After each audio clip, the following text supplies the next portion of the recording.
Bonjour à toutes et à tous. Aujourd'hui, on va parler de l'inhibition de l'enzyme de Scott.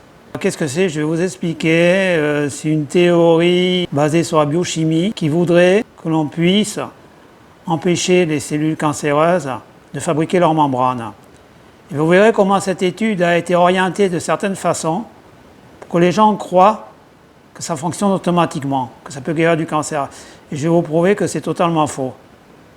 Bon, avant ça, je dois vous dire que ça va faire 4 ans que je suis en rémission maintenant. J'avais commencé ma première injection d'hormonothérapie. C'était au mois de mai 2019. Donc pour arriver à parler de cette fameuse enzyme de Scott, il faut parler du régime cétogène, pourquoi le régime cétogène est à la mode en ce moment, pourquoi la plupart des personnes qui sont atteintes du cancer disent qu'il ne faut pas consommer de glucose, etc. Donc on va remonter un petit peu à la source.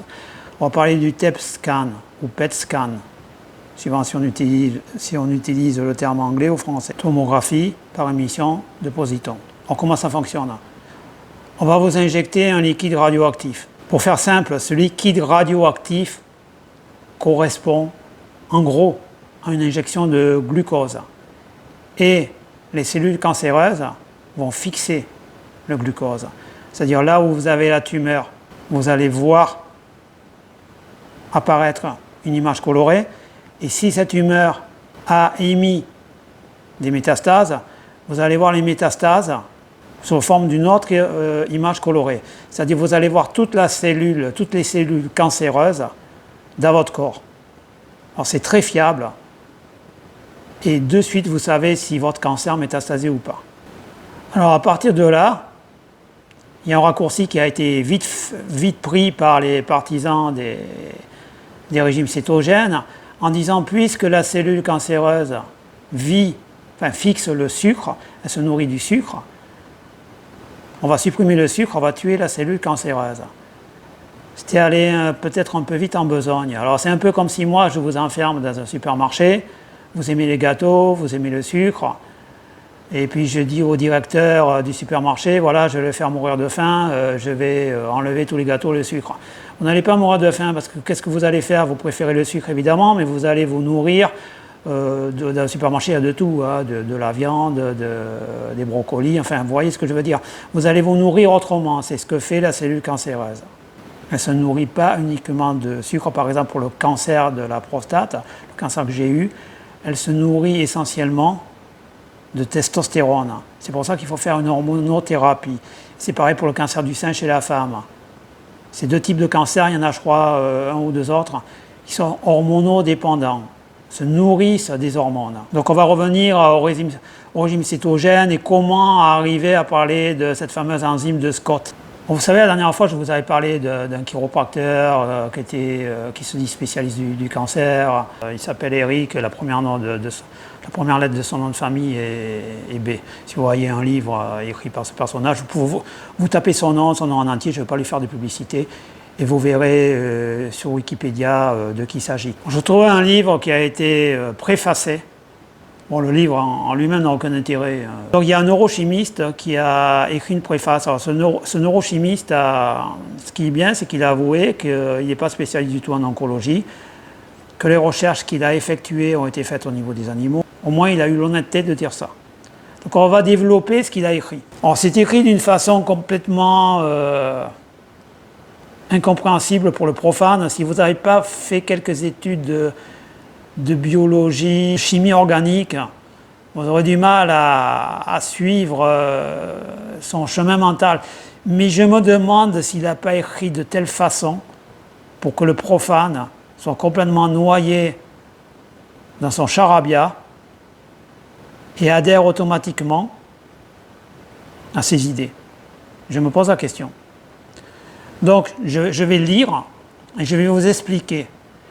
Tout ce chemin va nous amener à la fameuse enzyme Scott. Et on va en parler un petit peu après. Donc j'ai l'ordinateur à côté et je vais vous lire sa préface. Lorsque les hormones cataboliques, il les cite, sont sollicitées au cours du jeûne, par exemple, les enzymes qui assurent la production de nutriments vont être activées. Donc en résumé, il parle de quoi? D'hormones cataboliques. On va définir le catabolisme. Le catabolisme, pour faire simple, c'est un phénomène qui permet de découper des grosses molécules en plus petites molécules. Dans quel but? Fournir de l'énergie. Et cette énergie sera diffusée sous forme de chaleur et d'ATP, adénosine triphosphate. En fait, le catabolisme fournit de l'énergie. Retenez ça. Donc, les hormones cataboliques sont sollicitées au cours du jeûne, par exemple. Les enzymes, ce sont des catalyseurs. Ils vont favoriser ce phénomène-là pour être activés. Après, il explique le phénomène chimique. Pour cela, des protéines kinases viennent phosphoryler et inhiber les enzymes qui dégradent le glucose. Alors que sa production par d'autres enzymes sera, elle, activée. Bon, qu'est-ce que ça veut dire en gros? Il veut vous expliquer que lors du jeûne, vous ne consommez pas de glucose. Donc il va y avoir un phénomène de production d'énergie à partir d'autres nutriments. Voilà. En parallèle, la dégradation des acides gras en acétyl-CoA sera déclenchée. C'est ce que je vous expliquais. On va fournir de l'énergie à partir de corps gras, et non pas de glucose. Et la production de corps cétoniques augmentée. Forcément, les corps cétoniques sont des substances énergétiques alternatives au glucose. Donc, il continue. Ainsi, ce jeûne mobilise les réserves pour assurer la production de glucose et corps cétoniques. Bon, il a résumé. A l'inverse, l'insuline, qui est une hormone anabolique, et non pas catabolique, c'est l'inverse. Le catabolisme, je vous l'ai cité, on coupe des grosses molécules en petites, ça fournit de l'énergie. L'anabolisme, c'est l'inverse. À partir de petites molécules, on va former des grosses molécules qui vont donner des tissus, qui vont donner par exemple des membranes. Retenez bien ça, le nom membrane. Vous verrez pourquoi. Par exemple, les stéroïdes sont anaboliques. Ça va augmenter la production de muscles, des tissus musculaires. D'accord? Catabolisme, anabolisme, c'est l'opposé. A l'inverse, l'insuline, qui est une hormone anabolique, sécrétée lors d'un repas, va favoriser la dégradation du glucose et la synthèse du glycogène. Alors que la synthèse des acides gras, je vais vous expliquer, alors que la synthèse des acides gras va bloquer leur dégradation et promouvoir la synthèse des lipides et protéines, formant de nouvelles membranes pour des cellules en mitose. Alors, on va revenir sur ce paragraphe qui est un peu compliqué. Donc l'insuline va favoriser l'anabolisme, la création de nouveaux tissus, de nouvelles membranes, lors d'un repas normal, hors jeûne. Mais ça, il n'a pas bien détaillé. Donc pour lui, lors d'un repas, il y a catabolisme et anabolisme. Bon, on va faire simple. Dégradation de glucose pour l'énergie et puis formation de nouveaux tissus. Les cellules en mitose, quand il parle de cellules en mitose, la mitose, c'est la reproduction cellulaire. On l'étudie en terminale scientifique. Une cellule se divise en deux cellules et chaque cellule va se rediviser en deux cellules. C'est comme ça le phénomène de reproduction cellulaire. Chaque être monocellulaire se divise. Il y a 4 phases. Si mes souvenirs sont bons, c'est prophase, métaphase, anaphase et télophase. D'accord? Bon, c'est un détail. Donc, il explique par la suite. Lors de ce processus anabolique, donc de construction, des protéines phosphatases viennent inverser le rôle des protéines kinases qui avaient été activées par les hormones cataboliques. Pourquoi il dit que ça inverse le rôle des protéines kinases? Parce qu'à la base, les protéines kinases sont anaboliques. Donc il y a inversion de leur rôle. Ce que l'on observe dans le cancer est une situation hybride, donc catabolisme et anabolisme. À la jonction entre il explique après, à la jonction entre la glycolyse et le métabolisme oxydatif. 2 enzymes, il cite leur nom, pyruvate kinase et pyruvate désodrogénase, demeurent bloquées par phosphorylation comme si l'action des hormones cataboliques était maintenue. Alors que les synthèses d'acides gras, la lipogénèse et la synthèse des protéines sont déclenchées par une situation anabolique. C'est normal, anabolique, c'est constructif. La situation anabolique est de type insulinique. On en a parlé un petit peu avant. Cette situation hybride pourrait résulter d'une altération du pancréas endocrine qui normalement inhibe la libération du glucagon lorsque l'insuline est sécrétée. Bon, le glucagon, c'est catabolique. En fait, je vais vous expliquer simplement. Le gars, je ne sais pas si ça a été écrit en anglais à la base par le fameux Eric B. Là, qui a écrit l'article avec ce neurochimiste, mais il part dans tous les sens, quoi. J'ai l'impression qu'il veut noyer le profane, vous voyez. Il veut montrer qu'il est fort. C'est un peu comme si moi je vous fais tout un tas de katas en arts martiaux, parce que j'en connais plusieurs. Et puis vous allez dire, ah, le gars il est fort, il connaît, puis je sors dans la rue, je me fais assommer par le premier venu. J'ai l'impression qu'il fait ça, quoi, un peu, ce gars-là. Il vous jette au visage des mots complexes qui veulent tout dire et rien dire. Il fait un mix, une salade et blablabla. Bla, bla, bla. Puis vous êtes noyé, vous dites forcément il est intelligent, il est bon. Non, c'est pas vrai. Vous allez vite le voir, je vais vous le démontrer de toute façon. Tout ça, c'est bidon. Enfin, c'est pas que c'est bidon. Ce qu'il dit, c'est vrai. Mais premièrement, c'est très mal rédigé pour un profane. Ça veut tout dire et n'importe quoi. Tu vois comment on se situe. Parce que le texte, je l'ai lu, moi. Je l'ai lu plusieurs fois avant de vous en parler. Hein. Je ne découvre pas maintenant. Parce que sinon, c'est incompréhensible. Hein. Alors, pour la suite, regardez. Si glucagon égale catabolisme et insuline égale anabolisme, c'est toujours les deux en opposition, construction, déconstruction pour fournir de l'énergie. Vous allez voir pourquoi il vous parle de ça.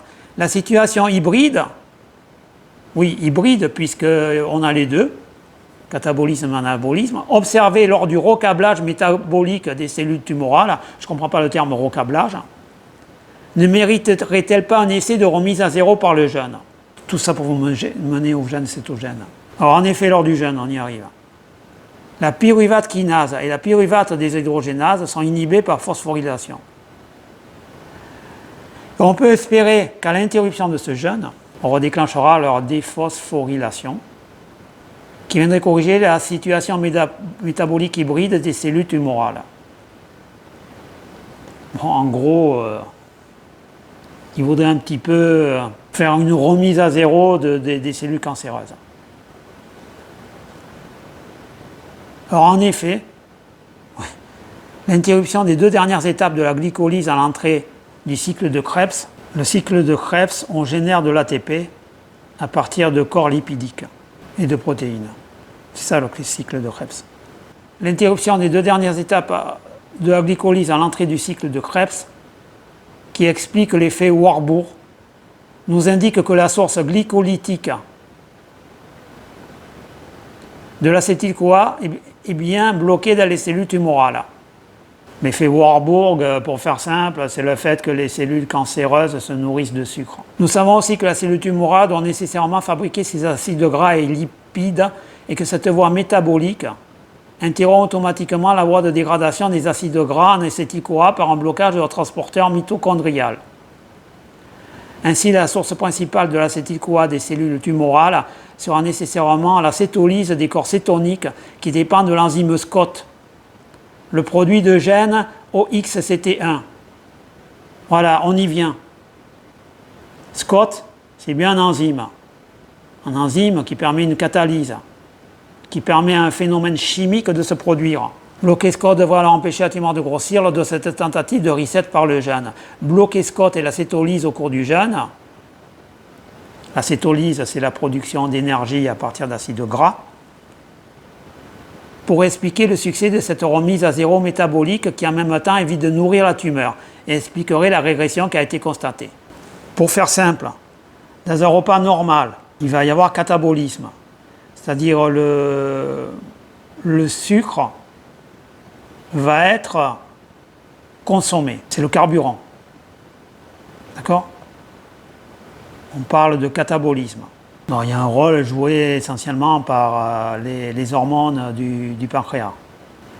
Jusqu'à maintenant, il y a des personnes qui avaient dit on va ruser, on va se passer de sucre, on va faire un régime cétogène, c'est-à-dire essentiellement lipidique. Mais on s'est rendu compte que les cellules cancéreuses se nourrissaient également de corps cétoniques, substrat énergétique alternatif au glucose. Et ça, lorsqu'on est en état de cétose. Ce sont des termes, hein. Cétogène, cétonique, cétose. Ça veut dire qu'il va y avoir production d'énergie à partir de corps gras.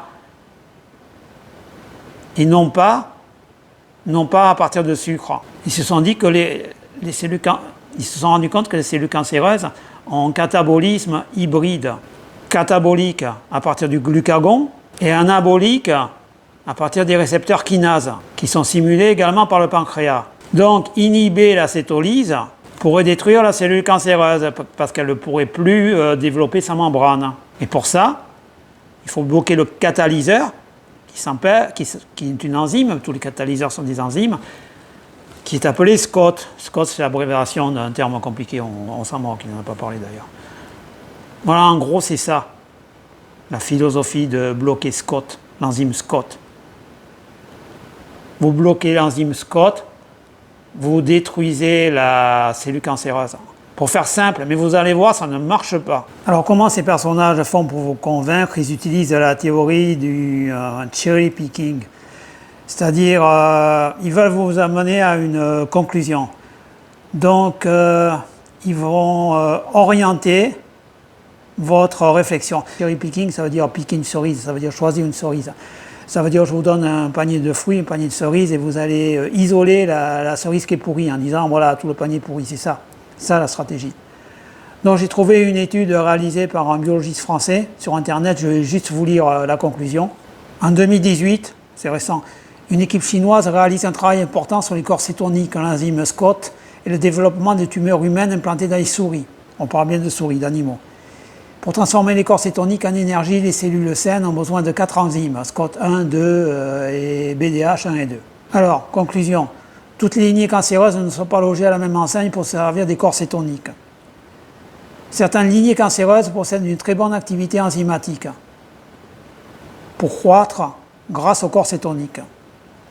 D'autres lignées ont eu très peu d'activité enzymatique pour dégrader les corps cétoniques et n'en bénéficient pas pour proliférer. Conclusion, dans tous les cas, le régime cétogène n'a pas entraîné une croissance plus importante des lignées cancéreuses, comparé à une alimentation standard. Il a même permis de réduire le volume et le poids des lignées peu sensibles au corps cétonique. Bon, bref, ne croyez pas que c'est un remède miracle. On va arrêter cette vidéo parce qu'on pourra en parler durant des heures des régimes cétogènes et de l'enzyme SCOT. Ça ne sert à rien.